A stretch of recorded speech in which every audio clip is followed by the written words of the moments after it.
All right, let's talk Captain America versus Batman at the box office because let's be honest, no one wants another debate about who would win in a fight. It's Batman. He always has a plan. Instead, let's talk about impact. How these two icons have shaped pop culture, inspired millions, and in Batman's case, made sure every billionaire with parental trauma thinks they're one bad day away from becoming a vigilante. Batman has been a cultural phenomenon since 1939. He's been a comic book detective, a Saturday morning cartoon, a gritty action star, and in the 90s, a neon-lit ice pun victim. We don't talk about Batman and Robin. But Batman isn't just a superhero, he's a symbol. He taught us that with enough determination, training, and a concerning amount of wealth, you too can fight crime without superpowers, but don't do it. Seriously don't. And his movies? They changed the industry. Batman basically invented the modern superhero blockbuster back in 1989. Christopher Nolan with Batman Begins in 2005 made dark, realistic storytelling the Hollywood standard. And The Dark Knight? That film was so good it forced the Academy Awards to expand their Best Picture nominations just to make room for future blockbusters. That's right, Batman is the reason superhero movies aren't just fighting for Best Popcorn Flick awards. And if that's not peak billionaire behavior, changing the rules of an entire system just because you got snubbed, I don't know what is. Meanwhile, Captain America's journey wasn't exactly smooth.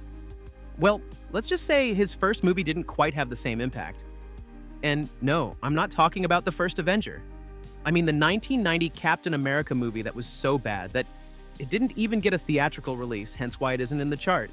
How bad was it? Apart from an Italian Red Skull, Cap's signature move was pretending to be sick in order to steal people's cars. Twice. Google it. Not exactly endgame level storytelling, but once the MCU took off, Cap became more than just the guy with the shield. He became the heart of the Avengers, the ultimate leader, the moral compass, and the only superhero who couldn't finish his catchphrase for 10 whole years. Even Batman would have been like, man, just say it already. Cap's real impact, though, was that he made being a good person look cool again. In a movie world full of snarky anti-heroes and morally gray protagonists, Cap was proof that you don't need to be edgy to be compelling. He stood for something bigger, and that's why people connected with him. Both characters have left their mark in ways no one expected. Batman inspired a whole generation of brooding protagonists, from Walter White to every single CW superhero. His prep time meme has become a universal excuse for why he can beat literally anyone. And let's be honest, his rogues gallery is so good, some of them are more famous than Batman himself. Meanwhile, Captain America turned an outdated World War II character into one of the most beloved superheroes of all time. Before the MCU, Cap was often seen as corny, but now? He's the guy who stood up to Thanos with a broken shield and no backup. That's how you become a legend. And speaking of legends, Civil War proved that Cap could headline one of the most intense superhero conflicts ever. Even though Iron Man's big fight wasn't even about saving the world, it was a messy divorce over Bucky.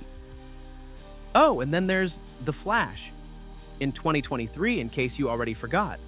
A movie that technically had Batman in it, but ended up being a multiversal identity crisis. This film brought back Michael Keaton's Batman, which was cool, but it also reminded us that even the caped crusader can't fix a movie if the script is a mess. Honestly, though, it does prove one thing. Batman is so ingrained in pop culture that even a Flash movie can't help but make him the most interesting part. And before we wrap this up, did you know that Warner Brothers, before casting Michael Keaton as Batman back in '89, first offered the role to Mel Gibson, who had to turn it down due to scheduling conflicts with Lethal Weapon 2.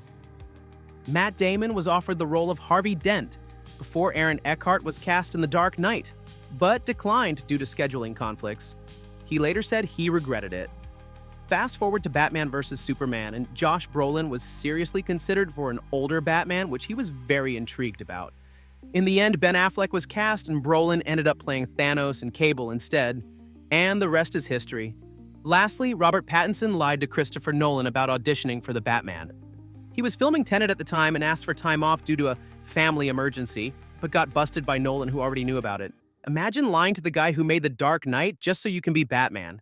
That's some next-level commitment. And honestly, that might be the most Batman thing any actor has ever done.